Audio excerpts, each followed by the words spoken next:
તો મિત્રો અત્યારે અમે હવારમાં નીકળી જઈએ ગામમાં ચક્કર મારવા. ગમે થાય ગામમાં ચક્કર મારવી તો જરૂરી. બોલો ચક્કર મારતા મારતા ક્યારે અક્ષર મંદિરે પૂગી ગઈ ખબર જ ન પડી, પણ પેટ્રોલની ખબર પડી ગઈ કેમ કે ફટાફટી ઉડતું હતું એટલે. અને યાર તમે હાઈવે ઉપર ટ્રાફિક જોવો યાર, આના કરતા તો ઉડીને જવું સારું. બસ પછી આપણે ઉડીને આવતી રહે બીજી જગ્યાએ. ઓહો ભેગા ભેગા આવતો રહ્યો. એ તું કાકા વાહન ક્યાં મૂકી આવ્યો? હું આમાં ઓહો આને તો કઈ કીધું નથી થતું. એ તું આ કેનું લઈ આવ્યું? આપણે હોન્ડામાં ચક્કર મારતા હતા. नहीं मैं गाली नहीं दे सकता। नहीं गाली नहीं देना। फैमिली फैमिली देखती। તારાથી તો એક કામ બરોબર નહોતું. मजा नहीं आ रहा।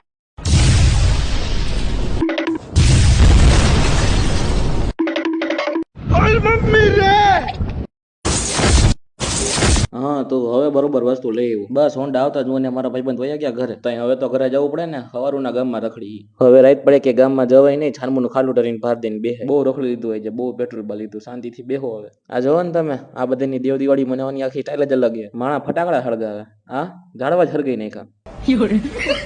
પછી રાત પડે લાગી ગઈ હતી ભૂખ એટલે બનાવી નાખી ભેળ. ભેળ ખાવીએ તો હાલો, બાકી મળ્યા કાલના વ્લોગમાં.